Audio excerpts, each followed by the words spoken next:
Okay, class, we're back. What I'd like to do right now is to cover the questions for chapter 13. Okay, now the last video, if you saw that one first, uh, we covered another page, I think it was 12 in the book. In the, of all the questions, I think it was number 12 in the series that we've been working on. And then we wrapped it up with a bit about roof drains. Okay, just really a very brief introduction, what that's about. Okay, I don't know if we'll have any time this period. If we do, we'll finish off with a little bit more about roof drains. In any case, I'd like you to open up the chapter 13 answers, and let's see what we got. Okay, now those of you that do residential plumbing, most of this is like Plumbing 101.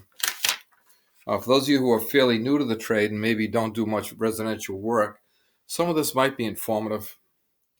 And also, some of this is dated, and some of it is from another part of the country. I believe it's Chicago, where his book is published. Okay, so let's take a look at number one. Question: name three basic type of lavatories. Now, I don't have the book answer key for this like I wish I had. I just don't. So I had to look these up myself. So I wouldn't bet my life that every one of them is right. I think they are. But in any case, this one, there was more than three. I mean, we know, all of us, I think, most of us would know this off the top of our head. But anyway, let's go over them. If you flip back to page 200, right, they list the types, what they call the basic type of lavatory. And I'm going to list them. It's in the second column up towards the top, and there's like a little, it's like a little circle, little black circle next to each one. Okay, they call it a one-piece molded type. Now, they do define a sink versus a lav. First time I've seen it in writing. We all know a lav is a bathroom sink, and a sink is everything else other than a lav. Bar sink, kitchen sink, laundry sink. Okay, it's anything but a lav or from a bathroom. Okay, so they're kind of using some of this stuff interchangeably, like this one-piece molded type. It's really a drop-in. It looks like it could be acrylic or plastic, some kind of plastic or cast iron. Now, 40 years ago or more, when I was putting these in fact, that sink, if you see this on page 200, it looks like the color, they used to call it blueberry. Now, this book isn't that old. This book might be 10 years old. But in the blizzard of 78, I was installing one of these that day. I almost barely got home. The snow was so bad. Nobody had, the forecast wasn't really very accurate that day. That's why so many people got stranded. Those of you who heard the stories about it. But I was installing a blueberry kitchen sink, and I believe it was cast iron. This sink here, I don't know what material is. I can't tell. But I don't agree with the one-piece molded. I guess it's one-piece molded. But I think of a Corian sink. Corian, for those of you not familiar with it, is a very expensive preformed countertop with the bowl already there.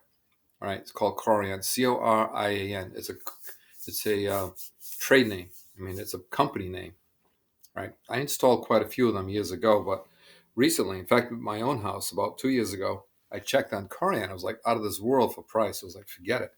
So I got it's a Corian spin-off, I guess you could call it, a cheaper version of it, and use that instead. Now, let's cover let's go over the types of sinks, and then we'll come back to it. Okay, Corian or one-piece molded. Forget the Corian for now. Ledge type. Okay, if you go to figure 3-2, ledge type, not one we use much anymore. This was something even before my time. This would be like back in the 40s and 50s, and my mother's house, parents' house, had a sink, something like this, different faucets, but it had that ledge, and it had a bracket in the back. Of course, they call it a ledge type sink. And on the next page, question 2 is how do you hang it? And the answer is right there, 13.2. It's on wall brackets. Okay, so take a look at that. That's the answer for question 2. But getting back to question 1, let's go through all the ones they list. So there's the one-piece molded, like the one in the picture, which is a kitchen sink, a drop-in kitchen sink. There's a ledge type, which is wall hung. Self-rimming. I have no idea why self-rimming is in this book. This goes so far back, it was before my time. Obviously, it's pretty old. By the early 70s, these were old news. I maybe put one in once. I took a number of them out. Some of you guys might have too. But this sink with the metal rim is a very old-fashioned sink. This was the beginning of the drop-in lavs. So they went from like a wall hung, like the ledge type, to this here. And I think they even had them on kitchen sinks, if I remember right. But anyway, on bathroom sinks, I've seen plenty of them. But I maybe put one in as an apprentice maybe when I was a kid. I believe these go back to the more like the 50s and 60s. By the mid 70s, we were absolutely not putting those in. All right. So just be clear on that. I don't even know why they even bothered putting them in here. Okay, pedestal sink. The pedestal one that they're showing on page 201 is very much like the one in the barber shop when I was a kid back in the 50s. It looked like that. It was square. Maybe that particular style is like a retro or making a comeback. I don't know. But most of the ones that I installed were very sleek and quite expensive. But they're all basically the same. They have a pedestal. And what people don't know, unless they put one in, they also have a bracket, kind of like the ledge type. Right? And the bracket, and I know I discussed this with one class, the bracket and the pedestal have to be spot on. They can't be off by anything. You don't have like a quarter inch of play there.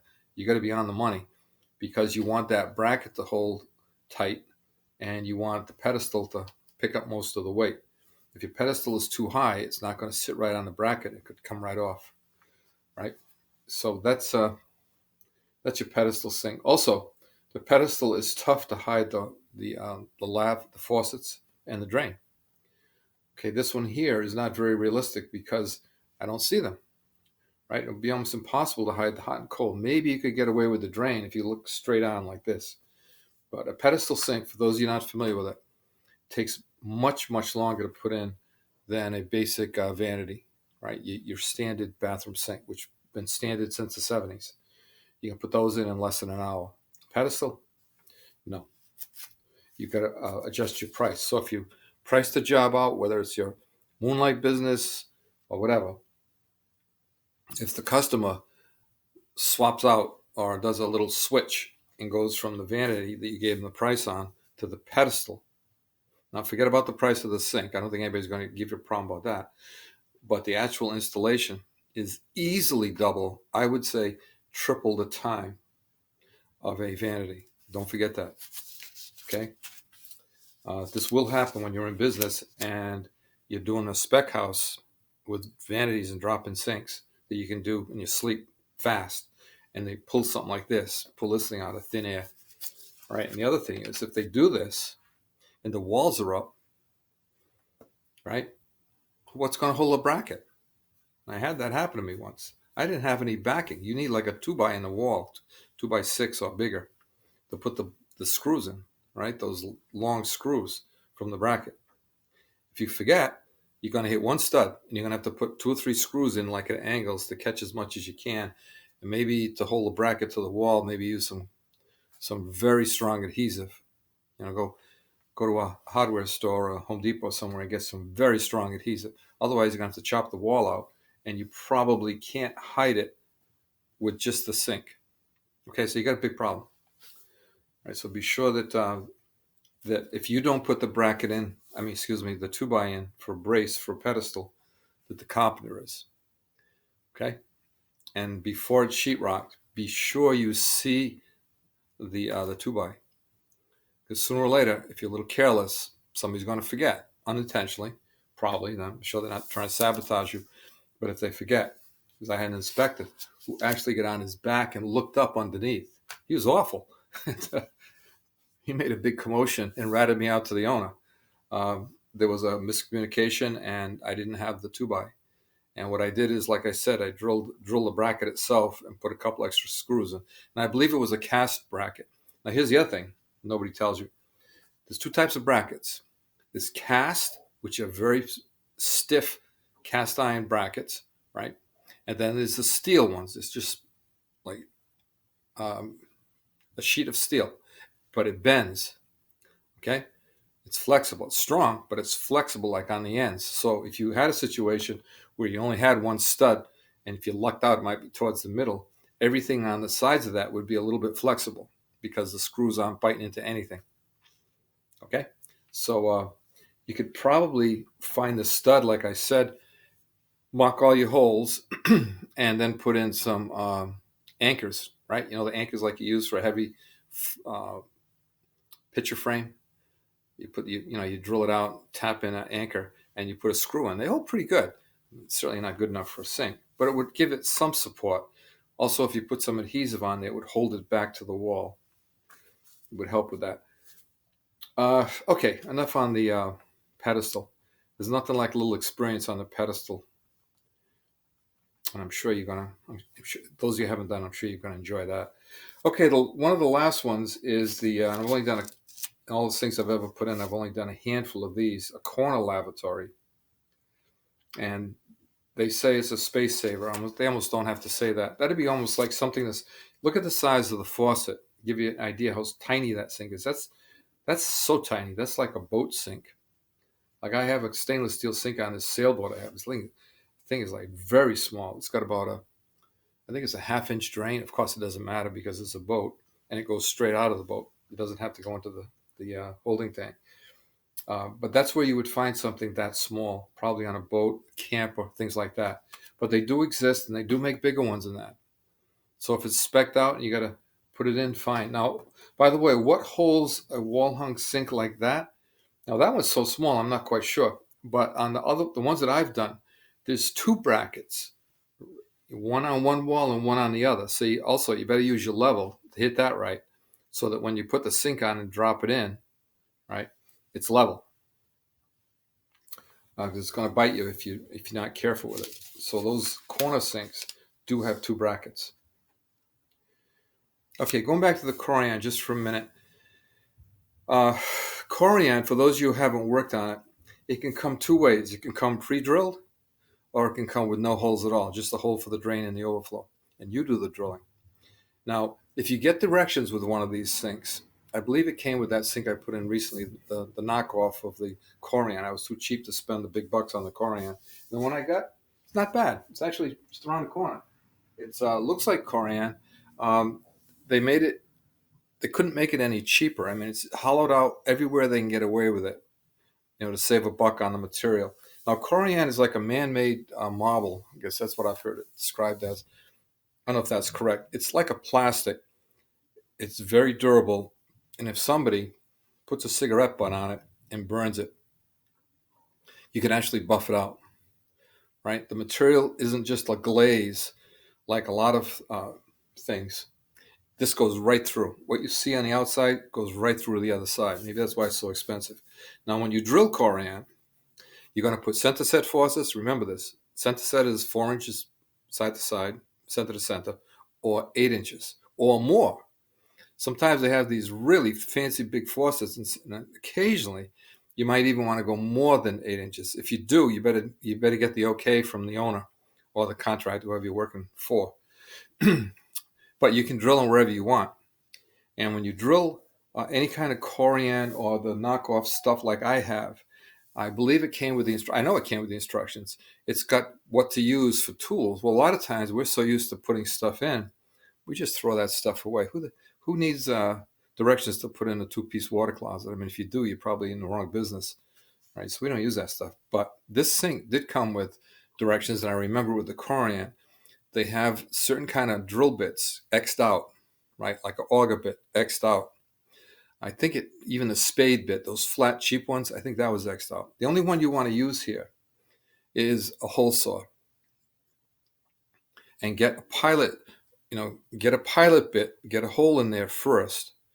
Because if you don't drill the pilot bit first before you have the hole saw, let's say you're trying to get it started and cut a corner, and you slip, and now those teeth bite into the Corian. Maybe because it's Corian, you can sand it down. Maybe, I'm not sure. I never tried. They say you can, but it might take you a while, and maybe it's not going to disappear completely. I don't know. But the other thing is, let's say you're trying to drill And those pilot bits on hole saws, you guys have drilled enough holes know this. They got a flat side on them, right? There's a flat side to hold the screw so they don't rotate while you're trying to drill. Because you can substitute a 1/4-inch drill bit all you want, and it's okay, it'll work. But sometimes it starts to rotate because the screw doesn't have a flat surface to bite on to hold it in place.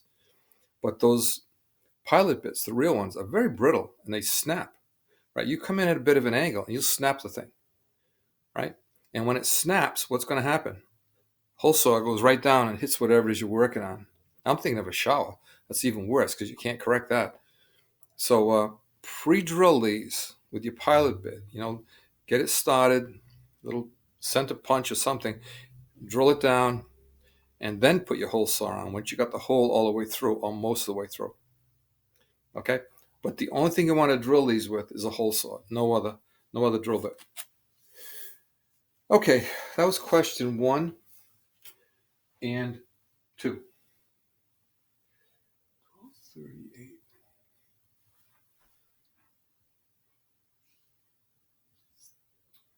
And I didn't write this down. Okay, I'm going to have to just kind of wing this time here. I'm not sure what time I started. Okay, that was question number 2. Question number 3. Bathtubs are made from. Let's go to question. The answer is D. Now this stuff is like plumbing 101. It's that. This is super basic stuff. I think you all know this. They're made from cast iron, the old tubs. Tub on legs, also known as Essex tub. Right, not a test question, but you should know the name. If people start talking about an Essex tub, it's not something new and improved. It's a tub with legs, which haven't been made probably, I would guess the 1920s or 30s. Now they've had the reproduction versions, which might still be out there, that came out, I think, in the 70s with Kohler. But the original tub on legs, they go way back. And there's some still around. They're in good shape. In fact, I bought one. Antique store, built in 1903 because it had the date stamped on the back. And I installed it in 2003. And it was in good shape. Okay, that's the enamel cast iron. Now, I know I went over this in class, might have been tier 2, but when you put a cast iron tub in, if you ever get one, get called to put one in, I know they're not very common, but just in case you do, what you have to do is install it on the subfloor, right? Level it carefully, push it up against the wall, get your level on it, and make sure that it's level, because if it's not up against the wall and where you got to like lift it up, it will settle down. It does not sit flat on its own. You have to like prop it up against the wall and it will hold itself in place, and then just kind of punch it down until you get it level and mark the floor, right? Magic marker or a good pencil. Okay. And then what you do is grab it and flip it out, right? Pull it out and let it sit on the apron, that piece that you see in the front. Put down a moving blanket, some cardboard, or those straw pillow things that come with those tubs. And then you put a 2x4 on the back wall, 1 inch down from where you marked. I forgot about that. Once you put it in, it's level, mark the back wall, right? Roll it out, go down 1 inch, mark it again, and then put a 2x4 in.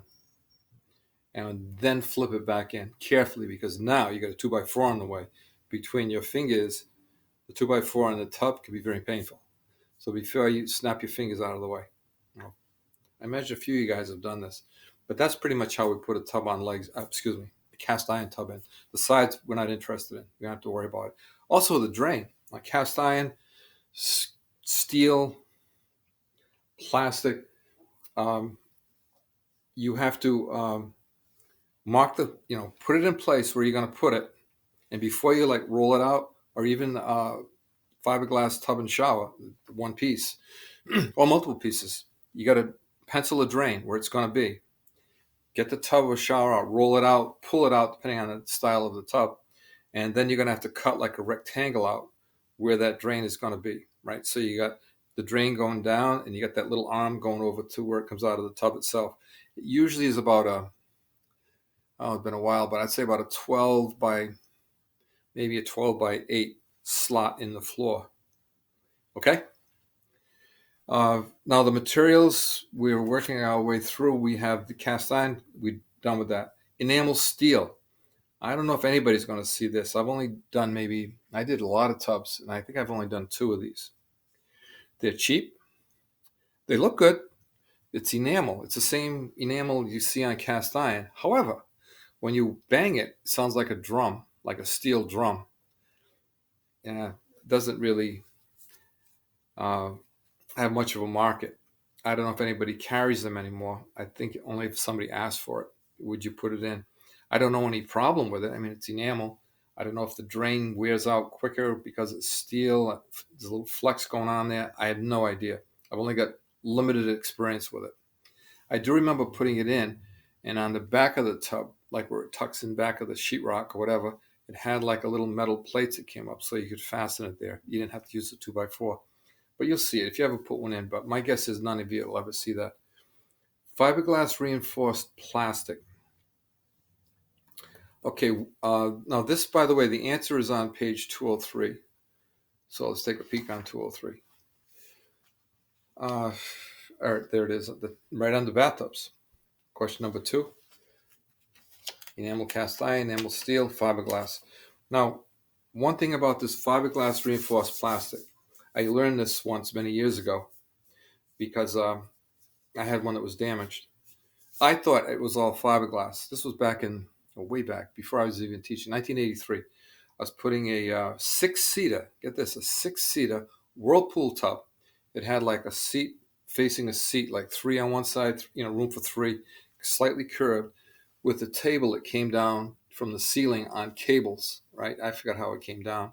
So you could sit there and have party time. You could have like a picnic table type thing, except you'd be in water up to your chest if you wanted that deep. And it was a beautiful tub, of course. It was red, maroon, like a maroon tub. It was over $2,000 even then. I forgot how much it was. Even then, it was very, very expensive, as you can imagine. Well-to-do customer, fancy house. Anyway, the tub was so big that they brought it in as the house was being built, which is very unusual because this stuff usually comes in when we need it. And occasionally you might have to put it through a slider and take a few studs out on your way to the bathroom. I think we've all done that. This was beyond that. This was too big.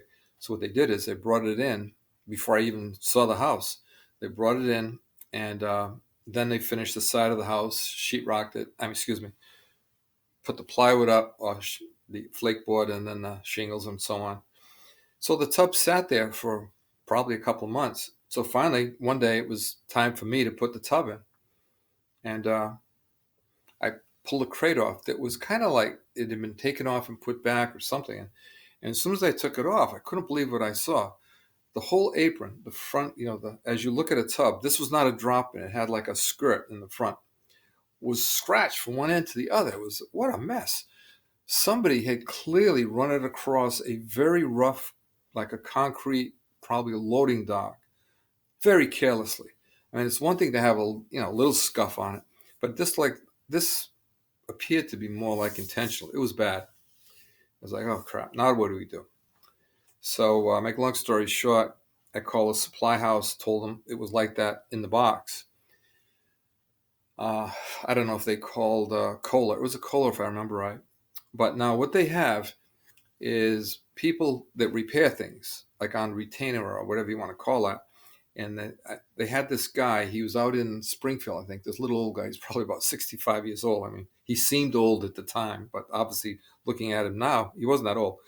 And he came out within a few days. And he was a little old guy, and he had all these little these little jars of paint, this, that, and the other, and some kind of torch. He had quite the operation there. And he was very cocky.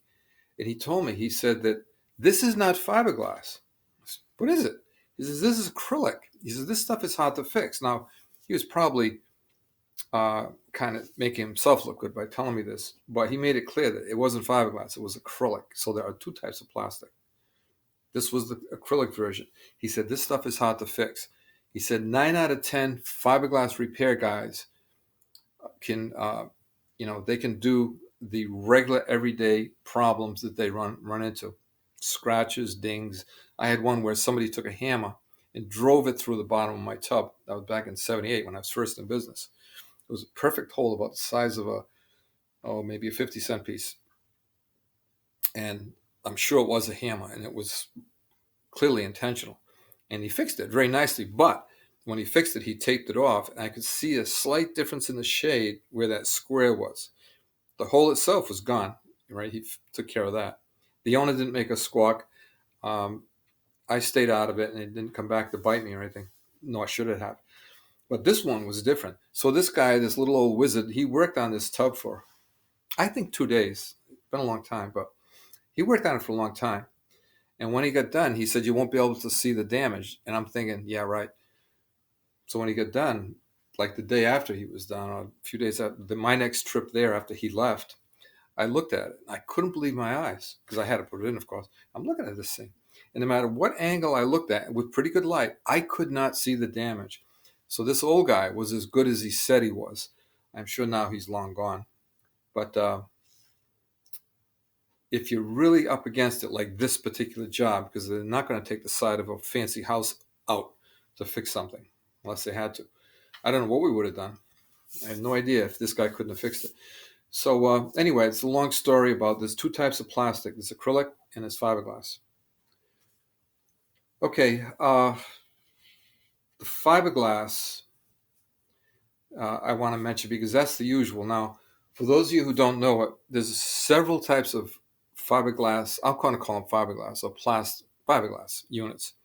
There's the one piece, which we use for new buildings or major renovations where you can get in, where you can actually get it in.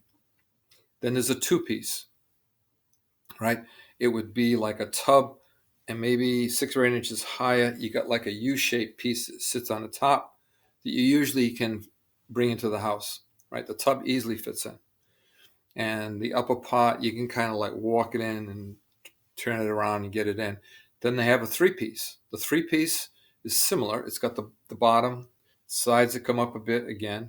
Then you have two pieces that meet in the middle. There's a seam in the middle and the back. And then you got the four piece. Now the four piece is the bottom, the two ends, and the back.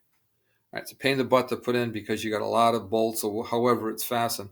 Now the latest one that I did, some of you guys might have seen it more than I have because I don't do this much anymore, was with magnets. And I put this in about 3 or 4 years ago. I couldn't believe it. These magnets are so strong. I've never had a problem with it. I think I caulked it, but I didn't have to after it was all put in. It was, I'm trying to remember now if it was 3-piece. I believe it was a 3-piece. It was, it's an existing home. So these fiberglass ones are, like I said, there's all different models and there's all different 2, 3, 4 piece units. Those are always used for remodeling when you cannot get a one piece in. For those of you who don't work on these very often. Okay, now to fasten these, I used to use roofing nails. I'd pre-drill it, and when I hammer it, I put my hand there, and believe it or not, it wasn't like the Three Stooges. I wasn't hitting my finger, but it made me make sure I hit that nail on the head, and that way you never ding the unit. If I had to do over again, I think I'd switch to maybe some galvanized 1.5 inch deck screws, right? They would probably be a better choice. But the nails worked fine because remember, once you put that in, then you get the sheetrock that goes over that. It's not going anywhere. I never had a problem with it.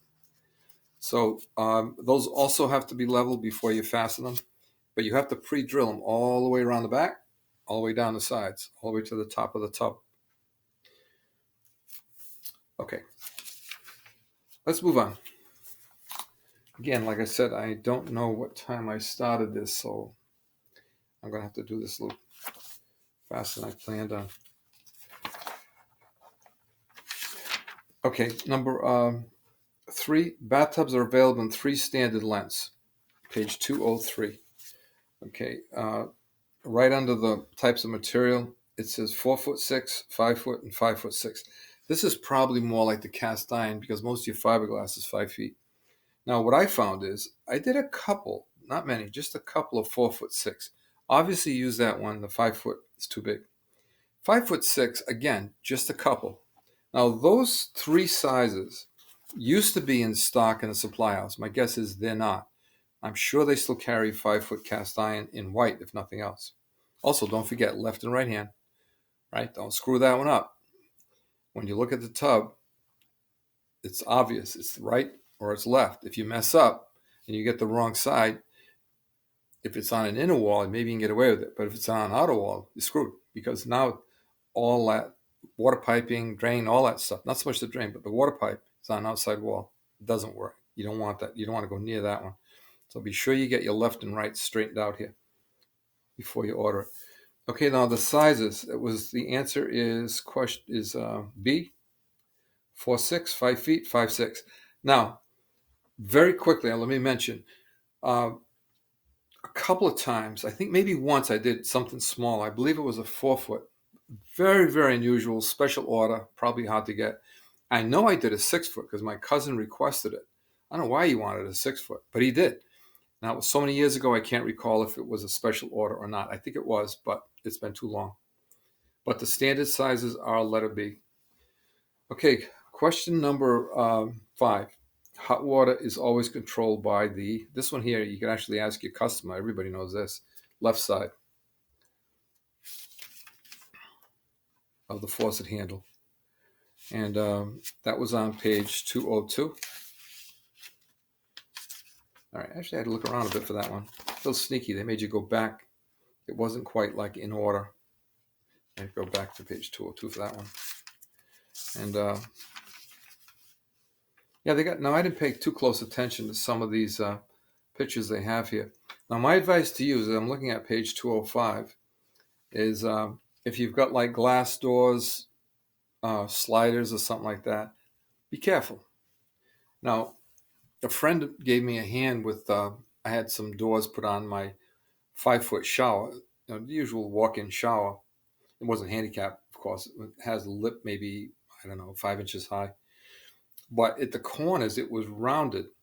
And this guy was very fussy, and he was doing it as a favor. And I was his helper.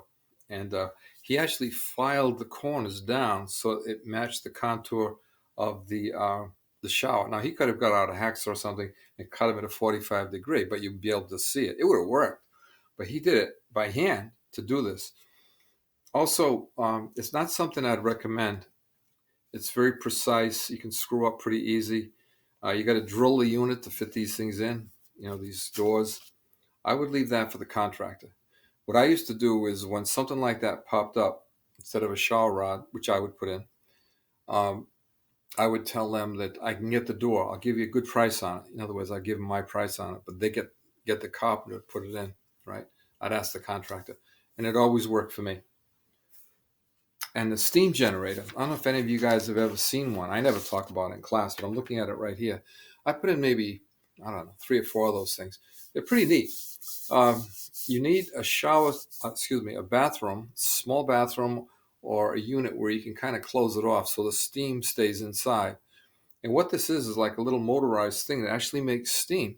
And I remember mounting it under a seat. If they had like a custom shower with a seat, you could put the unit there. You don't want it where they're going to burn their hand where the steam comes out.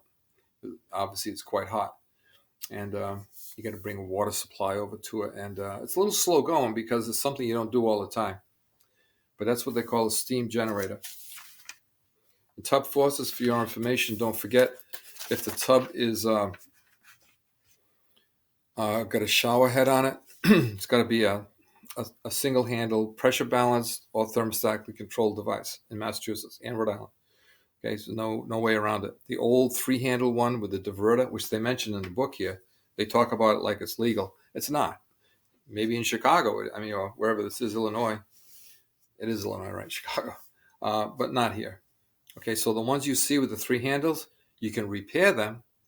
You can't replace them with the same or even take it out and use it at another job. Okay, the grandfather rights don't go that way. Don't go any further than letting you keep what's already there. Okay, let's finish these up. I suspect I'm probably going to run over here. Okay, now the next thing they get into is the pressure type toilets. The 3 types of toilets. Pressure assisted. This is the one, it looks like a little keg inside the tank. And it's like air charged. And the water actually, now you figure the water pressure typically in any building is around 50 pounds. So instead of the gravity fall of a water closet tank, which is what we'll say 2 feet, which is more than what it really is, that's like 1 pound of pressure coming into the toilet. It's almost nothing. But if you got 50 pounds of pressure from the water pressure of the house pushing against the air, and then when you flush the toilet, the air pressure inside, right, it's at 50 pounds, pushes out. And that's why it flushes so well. So those of you, they flush kind of like a commercial toilet with these tanks. I think I might have put in a couple of them, but I never worked on one. But you lift the tank off, it's right there, a little keg. All right, and that one is called pressure assisted. It's on page 207. Okay, the next one is the gravity fed, which is the most common.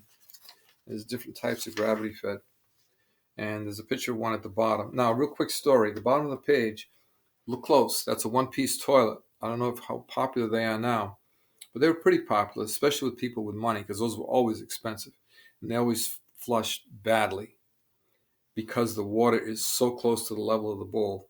And what they used to do, they had like a little chute on the side, I think it was on the left side, and it would do all kinds of swirling and everything else. And it still didn't flush that great. I never liked them. And that's called a gravity fed. But that's also, now one that's also by gravity is a Toto, T-O-T-O, some of you are familiar with. If you want a toilet for yourself or a friend, you can recommend. It's a little pricey. I think the price is a bit of a rip, but they're good. They are really, really good. I've got 3 of them in my house. And when we had Airbnb, which of course is on hold with this COVID stuff, I've had maybe 250 visits, which would mean one person to maybe 2 or 3 people. So that's a lot of people coming and going. And just once the toilet was blocked up, some geniuses used paper towels, which is another story. But under normal use, those Totos are the best, right? They flush super fast and they're legal. But they only use a gallon, 1.6 or 1.5 gallons of water. All right, but they are also gravity fed.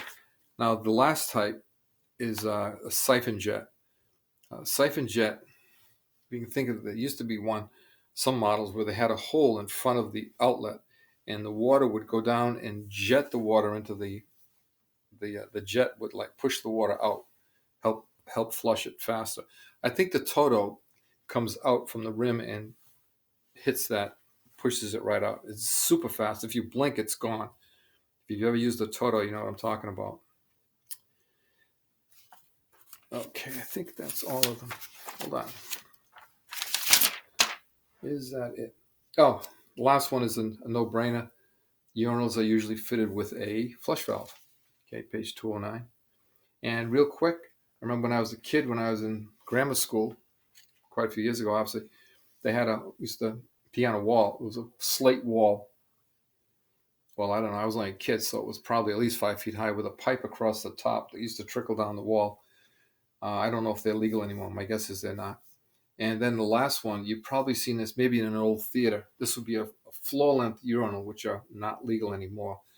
The whole urinal would go right down to your feet, right down to the floor, and actually be below the floor. So if somebody fooled around with it, I guess the water would get your feet wet. I don't know.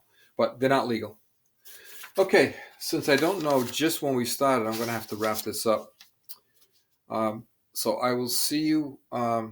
Actually, by the time you see this, we will have already had our brief class. And so this will be for, let's see, next class, which is Wednesday. Okay, so